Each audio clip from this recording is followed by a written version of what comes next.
me concede a bênção de retornar a esse lugar tão especial.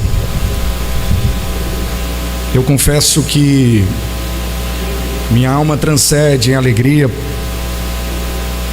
por estar aqui, dizer da felicidade de rever algumas pessoas que são especiais, e não poderia deixar de citar o nome destas pessoas. Antes de fazer uso da exposição da palavra de Deus, eu devo fazer isso em forma de gratidão, até porque a Rede Esperança tem sido minha segunda casa. Os que me conhecem sabem, eu sou cria de Madureira, Assembleia de Deus do Brás, aqui no estado de Pernambuco. Toda a minha formação até de cooperador, ministério pastoral, veio através da Assembleia de Deus de Madureira, mas a Rede Esperança sempre me recebeu com muito carinho, com muito amor, e eu não poderia deixar de agradecê-los. Dizer, pastor Augusto, irmã Dalva, esse casal que Deus levantou aqui nessa cidade, aqui nesse bairro especificamente falando,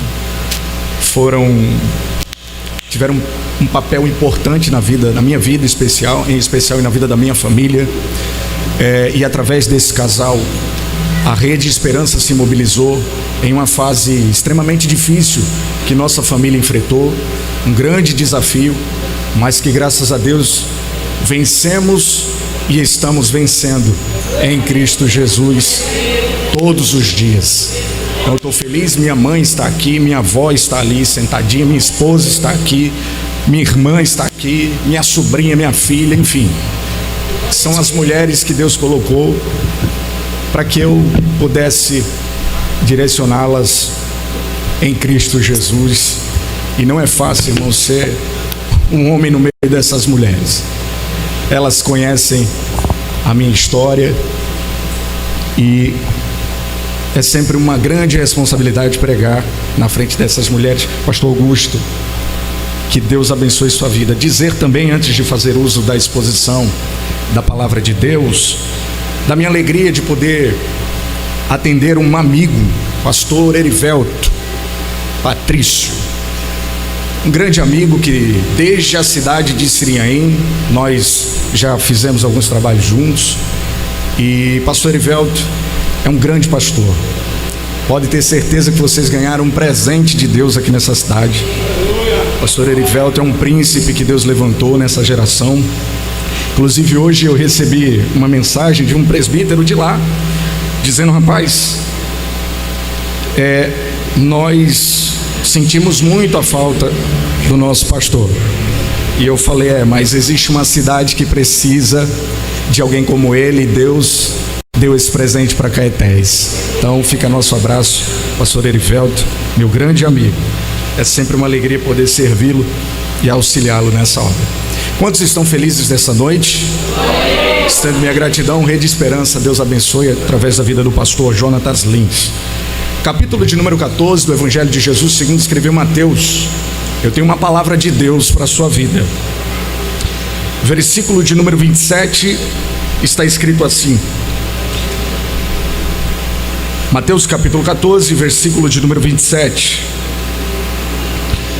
Mas imediatamente Jesus falou com eles, dizendo: tende bom ânimo, sou eu, não temais. Verso 28. E Pedro respondeu e disse: Senhor, se és tu, manda-me ir ter contigo sobre as águas. E ele disse: vem. E Pedro, descendo do barco, andou sobre as águas para ir até Jesus. Você pode dizer para o irmãozinho que está do seu lado assim, diga para ele assim nessa noite, diga: hoje Deus tem uma palavra ao seu coração. Diga assim: hoje, independe de tempestades, a ação divina acontece no meio da tempestade.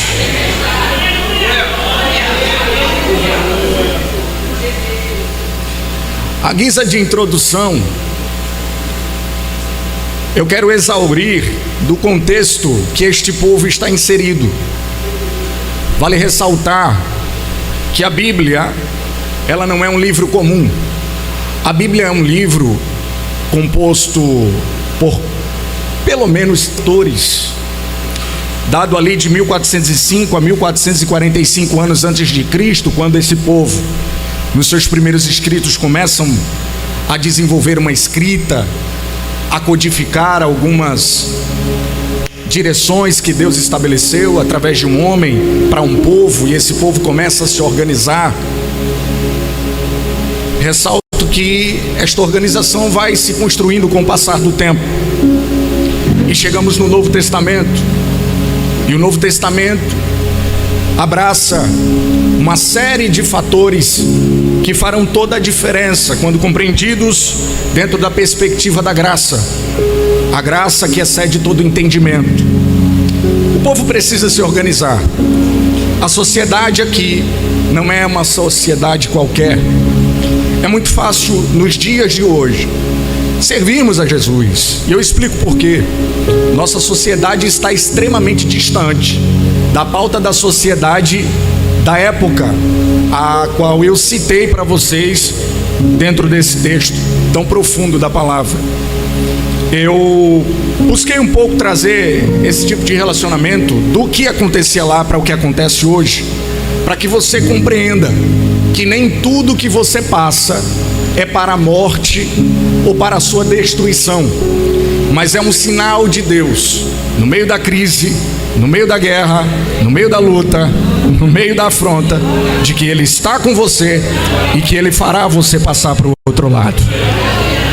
Agora preste atenção, o cenário aqui é um cenário extrativista. E o que é isto, pastor?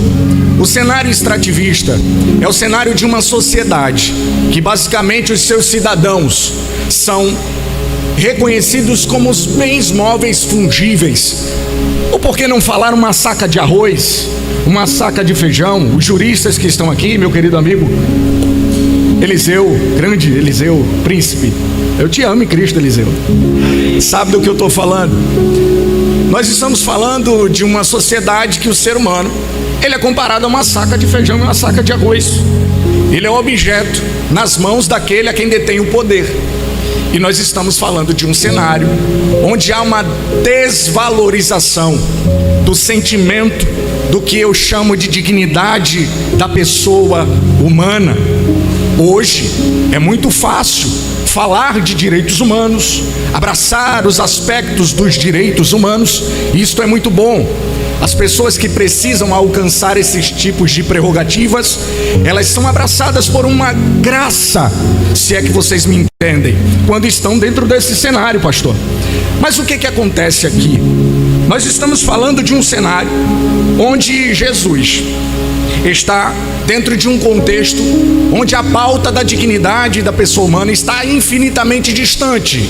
Por exemplo, ele recebe uma notícia, e a notícia que Jesus recebe é a de que João Batista foi decapitado, e por causa de um pedido sórdido, a cabeça dele foi colocada em um prato e levada diante daqueles que são detentores do poder daquela região.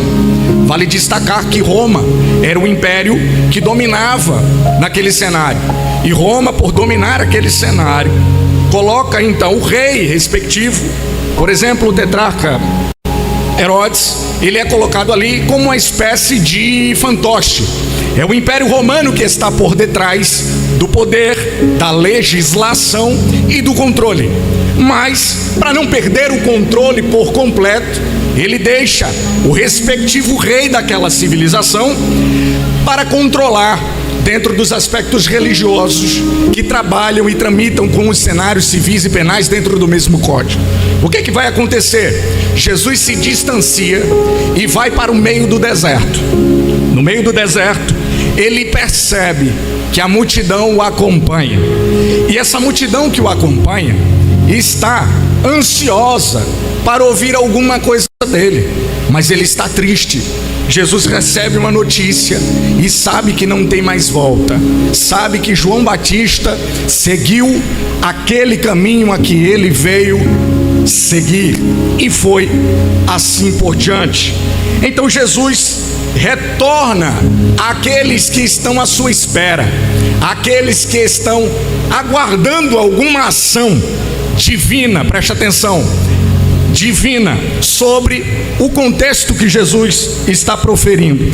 Aí vale destacar o seguinte, que Jesus Cristo, quando ele recebe esta informação de que tem gente ali, e ele observa que as pessoas estão ali, observando os movimentos e querendo que ele faça alguma coisa, o que a Bíblia vai nos mostrar? A Bíblia vai nos mostrar que Jesus não despede as pessoas vazias, e 5.000 pessoas são alimentadas por Jesus no meio da crise, no meio da desesperança, no meio da tribulação e no meio dos problemas. Dá para dizer para duas pessoas: o cenário que você está vivendo não é o fim da história. Diga para duas pessoas: o cenário que você vive hoje é a plataforma que Deus preparou para alimentar alguém. Aí vem Jesus alimentando 5.000 pessoas no meio da tristeza, no meio da angústia. E eu já quero abrir uma vírgula aqui e profetizar algo do céu. E quem é de Bíblia vai bradar aqui, porque há um mover espiritual acontecendo. Tem gente que pensa que o cenário da tristeza, da morte, do decapitar é o último cenário, é o ponto final da história. Mas Deus me trouxe como profeta nesta noite. Como boca de Deus eu quero profetizar nesta noite. Não é o final da história, o cenário da crise, da tristeza, da angústia, da perseguição. Prega a Deus na minha boca nesta noite e manda eu profetizar. Onde o diabo colocou um ponto final, Deus está colocando uma vírgula, e a tristeza vai se tornar alegria.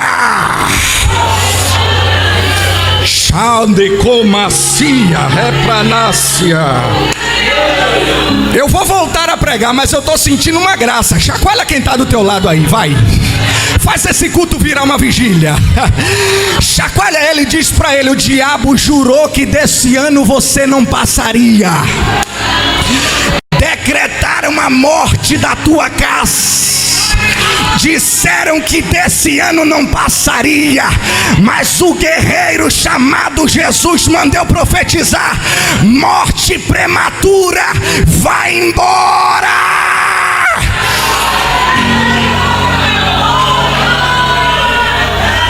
Quem tem mão, levante a mão. Quem tem boca, abre a boca para dar glória.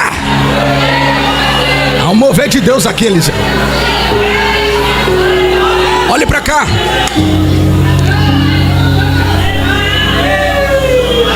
O texto vai dizer que Jesus compele os discípulos. O termo grego usado ali para compelir, pastor Augusto, é anaxo, e a tradução de anaxo é forçar. Como quem empurra alguém, como quem insere alguém de forma forçada a ir para o outro lado. Aqui eu entendo, os discípulos não querem. Mas Jesus insiste: vai para o outro lado. E ele força. Mas ele força a fazer o que, pastor? A ir para o outro lado só? Não, a entrar no barco.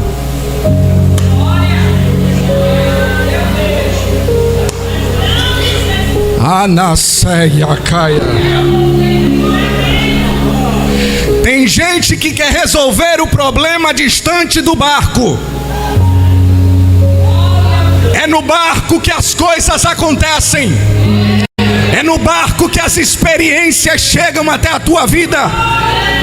E se você não quer, há uma palavra de Deus para você: entra no barco. Para quê, pastor? E vai para o outro lado.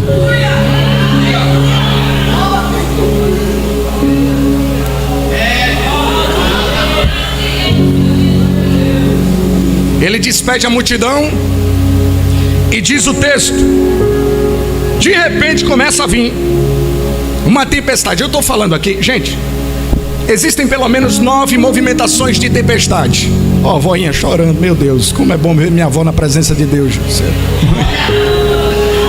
Você não sabe a alegria que eu tô aqui, irmão, de pregar na frente da minha mãe e da minha avó.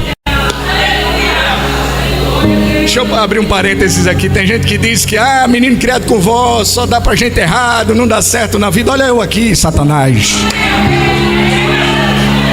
Esse menino aí não vai muito longe não, isso é fogo de palha. Aqui não, irmão, é fogo do altar que não se apaga. Nasci na igreja, fui criado na igreja e vou morrer dentro da igreja, se possível pregando a palavra de Deus. Olhe para mim. Aí começa a agitar o barco, agita o barco, o barco começa a balançar. Fala para quem está do teu lado, o barco está agitado. Agitado, estão agitando o barco. Preste atenção no que eu vou lhe dizer. As regiões ali perto do mar de Tiberíades, lá de Genezaré, Mar da Galileia, assim como queira, trata-se do mesmo cenário, do mesmo local. Ali está entre vales e montes, Vale destacar que, preste atenção, o vento, quando entra naquela região, ele se concentra ali. Por isso que as tempestades ali, elas são intensas. A massa crítica de ar, ela é intensa quando acontece. Aí destaque, o barco que está no meio do mar, o que vai acontecer com ele, pastor? Ele vai ser agitado. E aí nasce um termo grego chamado bassanizo. E eu quero aqui exaurir com vocês o que danado é isso. Que é isso? É isso, bassanizo, pastor. O que é isso? Bassanizo era uma pedra utilizada para testar o ouro naquele tempo. Se você tinha um ouro e queria negociar para trocar o ouro por qualquer mercadoria ou coisas do tipo, o que é que faziam com o ouro? Passavam uma pedra no ouro e dependendo da cor que a pedra ficasse, você sabia se era ouro ou se não era. Deus está aqui. Olha o barco agitado, bassanizo. Olha a pedra, bassanizo. Pedra testando ouro. A Bíblia vai falar sobre obras de ouro, de prata, de madeira e de feno. Diga para quem está do seu lado, sabe por que o barco está sendo agitado? É porque tu estás passando no teste de Deus, para saber se tu é de ouro ou se tu é de ferro.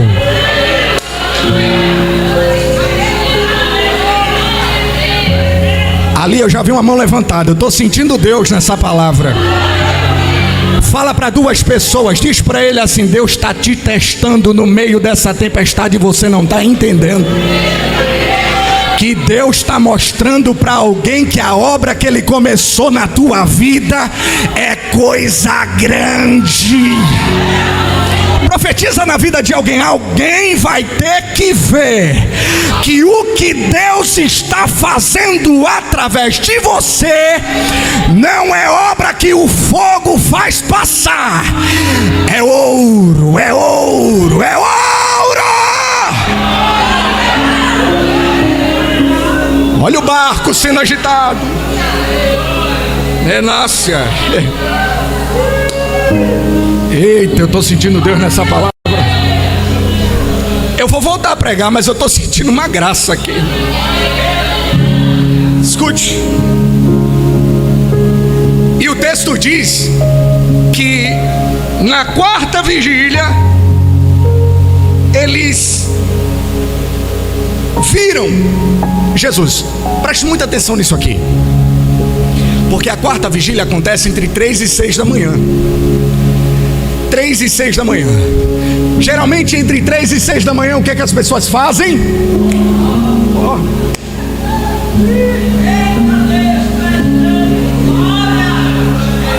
Entendeu que a tempestade está querendo tirar teu sono? Mas diga para quem está do seu lado, é nesse horário. Diga de novo, é no pior horário.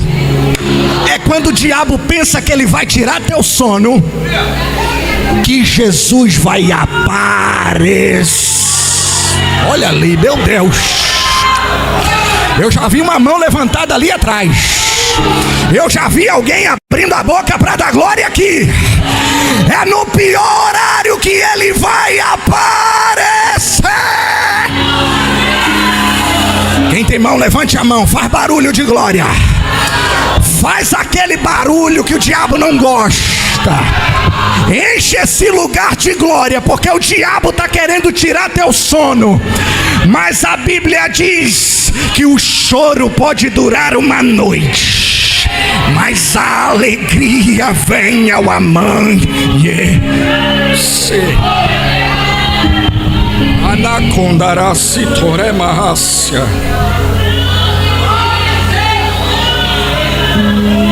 Olha que coisa linda. Aí o texto vai dizer assim: e eles viram Jesus. Eles viram. E o termo eido aparece ali. Detalhe: eido no grego, a tradução para isso é notar. Como quem olha de largo, vê de longe, ou quem vê uma silhueta, apenas não consegue identificar de fato. Então eido é enxergar, é discernir também, mas o aspecto mais profundo é enxergar. Então quando Jesus está no meio do mar e os discípulos enxergam, o que eles conseguem enxergar? Diz o texto que eles ficam perturbados, porque eles não identificam o que eles deveriam identificar. Então eles não percebem a profundidade do que está acontecendo. E o texto diz que eles ficam perturbados. E o termo tarraço aparece, que a tradução é justamente ficar agitado. Diga para quem está do seu lado: às vezes o mover de Deus vem disfarçado de problemas. Todavia, quando é resolvido, ele aparece. Quem pega isso aqui? Às vezes, Eliseu vem disfarçado de problema. E aí eles notam, mas eles não conseguem discernir de fato quem é. Eles enxergam um fantasma, enxergam qualquer coisa, mas não enxergam Deus no meio do problema.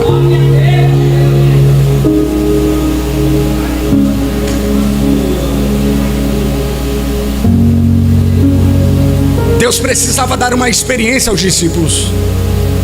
E essa experiência deveria ser uma experiência profunda, que marcasse a vida deles, porque a vida dos discípulos não foi mais a mesma daquele cenário para frente. A fé mudou. Eu estou falando de gente que vivia no superficial, conhecia Jesus de ouvir falar. Pedro, que teve uma experiência um pouco mais profunda que os demais, ele está começando a identificar. E aí ele diz assim: Senhor, se é o Senhor mesmo, manda-me ir ter contigo sobre as águas. Só que o texto aparece sobre aqui, para mim e para você, mas no grego não está sobre, está epi, e a tradução é através de. Peraí, pastor, e por que traduziram por sobre? Porque para mim e para você, vitória é quando nós estamos por cima. E sabe o que Pedro está dizendo aqui para Jesus? Por cima ou por baixo, eu quero chegar até o Senhor. Se é o Senhor, faz esse mar virar carruagem para eu chegar até o Senhor. Você não pegou. Tem gente que pensa que o mar é problema, tempestade é para morte. Mas sabe o que é que Deus prega na minha boca nesta noite para você?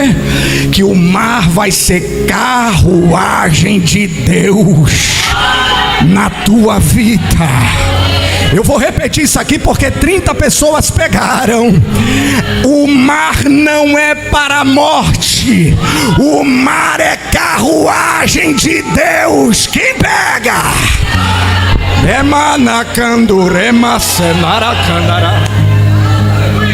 Profetiza para quem está do teu lado e diga: esse mar, se não se abrir, tu passa por cima.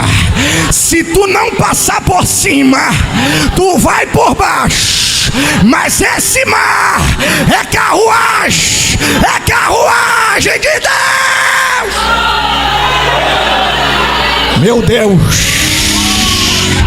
Emacandaraia, meu Deus, a calúnia que levantaram contra a sua vida, carruagem de Deus. O disse-me-disse que fizeram contra você, carruagem de Deus. A perseguição está grande contra a tua casa, carruagem de Deus. A fome, a desesperança chegou, carruagem de Deus. Covid não te matou, a prova não te matou. Sabe por que não matou? Porque o general de guerra fez a prova. Vira carruagem, carruagem.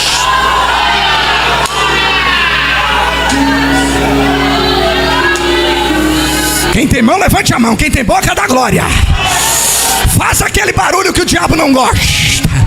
Porque o ano de 2026 será o ano da carruagem. Carruagem.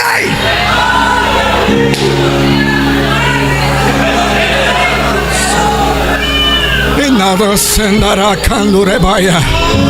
Uracandará bachura e manassi. Ó, é a mãe do pastor Valder ali, do apóstolo Valder. Meu Deus, ela está ali atrás. Oh, Jesus. Eu era pequenininho, eu ia assistir pregações na casa do apóstolo Valder, pastor Valder. É a mãe dele, está ali. Oh, meu Deus. Meu Deus, quantas pessoas amáveis.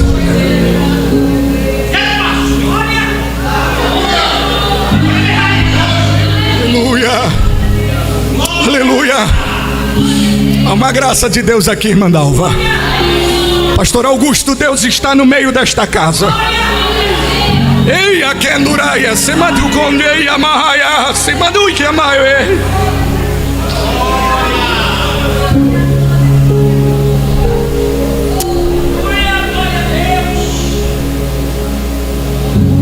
Jesus, ouvindo a expressão de Pedro, ele diz: vem. Diga comigo: vem.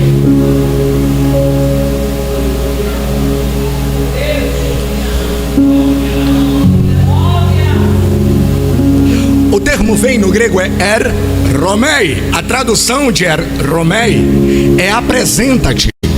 Mas não é por acaso que o texto está desse jeito. Mateus escreve para os judeus. Marcos é quem se preocupa em escrever na linguagem dos romanos, que é uma linguagem militar, uma linguagem de vencedores. Porém, Mateus, em especial, traz uma linguagem romana para esse texto. E eu explico.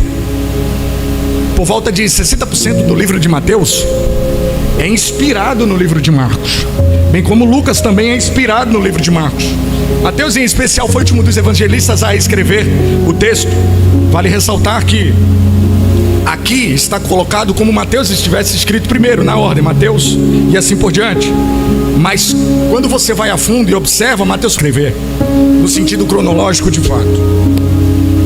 Agora olha que incrível. Ele escreve numa linguagem romana, provavelmente se espelhando e observando esses aspectos que são importantíssimos. Uma linguagem que mostra um herói, um general, um guerreiro, ou alguém que é superior a alguém. Então, quando Pedro está no meio do deserto, no meio do mar, da tempestade, Jesus o chama, se colocando na posição de superior a ele, como quem o coloca para ter a experiência e ao mesmo tempo como quem o recebe. E aqui a linguagem do guerreiro não é por acaso, porque quando ele diz romei, Pedro, ele está dizendo: se apresenta, soldado. A irmã Dalva pegou, a irmã Beth pegou. Vou repetir. Se apresenta, soldado. Você está pensando que é qualquer coisa nas mãos de Deus? Você está pensando que você é um qualquer? Estão pensando que vão tratar você de qualquer jeito? Estão tentando fazer de você qualquer coisa? Mas eu não estou pregando para qualquer coisa e para qualquer pessoa. Eu estou pregando para soldados e guerreiros aqui. Levanta a espada assim, ó. Faz assim com a espada. Porque há uma peleja acontecendo neste momento. Há uma guerra acontecendo neste momento. Mas o guerreiro chamado Jesus, o general de guerra, que nunca perdeu uma batalha, está dizendo para os seus soldados nesta noite: se apresenta. Cadê os guerreiros aqui?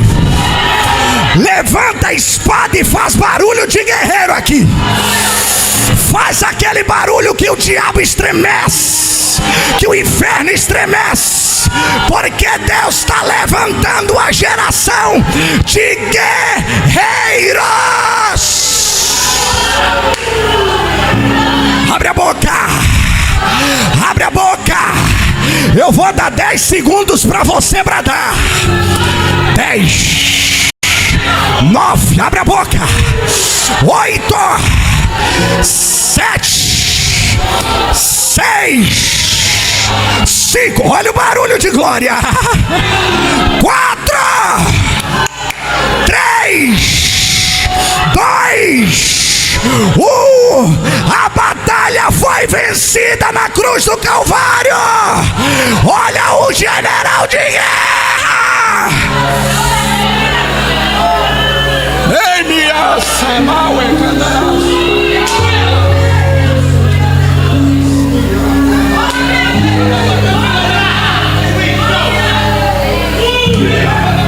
Deus.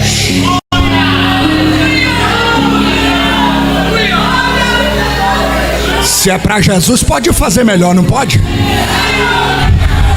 Esse grito de glória que sai da tua boca não é por causa de pregador, não é por causa de cantor, não é por causa de música, não é coisa de homem. É Deus quem faz você se fortalecer no meio da crise.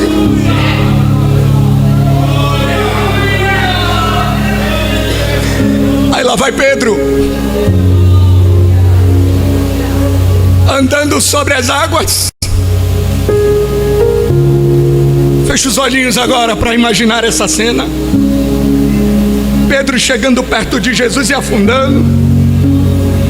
Aí diz o texto, Eliseu, que Jesus pega na mão dele e segurou. Filavenomei, apropriou-se de Pedro. Aleluia, aleluia, aleluia. O termo apropriar-se aqui está se referindo a alguém que compra algo de valor, coloca em seus braços e conduz consigo para sua casa e diz: das minhas mãos ninguém te arranca mais.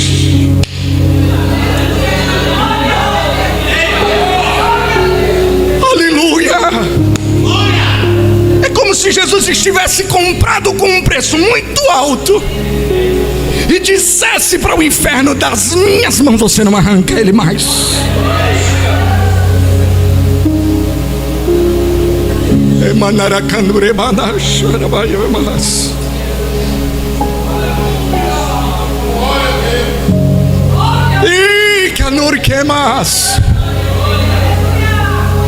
Há uma graça de Deus aqui no meio da igreja. Pastor Augusto, o Espírito de Deus está pegando pessoas pelos braços hoje. Nicondera Maia. Pastor Augusto, eu tenho uma palavra de Deus para a sua vida. O diabo tentou, investiu, fez de tudo, mas das mãos de Deus ele não te arrancou. Só vai quando ele disser que você vai. Tá entendendo? Só vai quando ele disser: chegou o tempo de eu recolher meu filho. Mas até esse dia chegar, das mãos de Deus ninguém te arranca. Ai, meu Deus.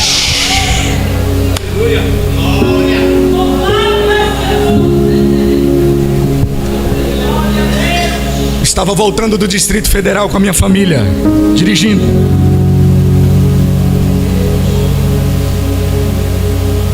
Já estávamos próximos e dentro do interior da Bahia estava muito ruim. Na verdade, já não na Bahia, mas já chegando por ali naquela região entre Aracaju e Alagoas, vindo para cá. A pista, ora era de uma forma, ora era de outra, ora era duplicada, ora era uma faixa indo e outra voltando. E quando nós estávamos no meio do caminho, voltando para cá, havia uma possibilidade de fazer uma ultrapassagem. E obviamente as pessoas que estavam na minha frente seguiram e fizeram essa mesma rota, e eu fui. Eu era o último da fila. De repente, no meio do nada, a pista fica única novamente. E de repente, os carros começam a vir para o lado de cá. E eu já vou providenciando para colocar o carro para cá, para a faixa da direita. Minha menina tinha 2 anos na época. Elas estavam no banco de trás e eu estava na frente dirigindo. Quando isto aconteceu, vinha um ônibus enorme, desses ônibus de turismo, de viagem, de frente. Irmãos, meu carro era um Gol 2019, 1.0. O carro era 0 km, carro novo. Mas um carro motor 1000, vocês sabem como é. É enjoado para poder fazer alguma coisa. Ele é amarrado, não anda. Ele faz barulho, mas andar não anda. Quem é acostumado com carro mais potente sabe do que eu estou falando. E aí, pastor Augusto? De repente um ônibus enorme na minha frente. Irmãos, o carro não tinha força para naquele momento fazer, fração de segundos. Eu joguei a segunda e acelerei e joguei o carro para cá. Detalhe: quando eu entro com o carro, o ônibus só tinha aquela vaga para aquele carro aqui. Só que a força que aquele carro fez, irmão, eu já dirigi carro 2.0 que não fez a força que aquele carro motor 1000 fez. E como existe um Deus no céu, eu senti uma mão embaixo do carro. Eu senti como se estivesse suspendendo. Geralmente o carro faz o quê? Ele baixa e vai. Sabe o que aconteceu com aquele carro? Eu senti a mão de Deus embaixo do carro. Encaixar o carro aqui. Não me pergunte como. Milagre não se explica, milagre se aceita. 2 dias antes de ir à viagem, nós estávamos a caminho, vindo para Pernambuco, em Brasília.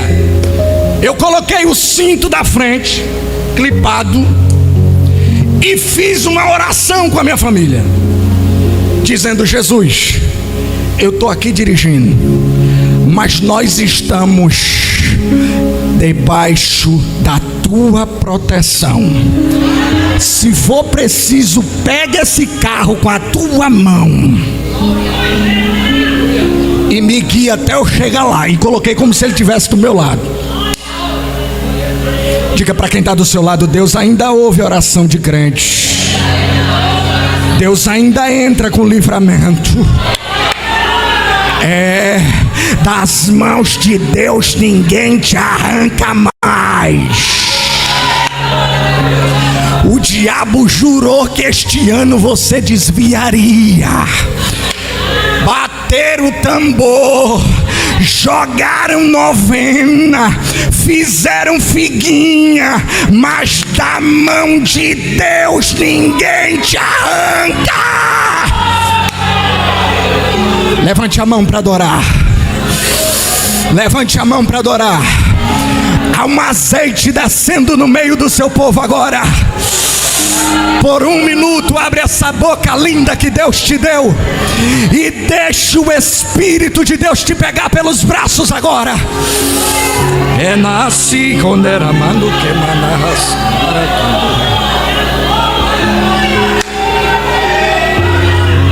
Oh, meu Deus! Abre a boca.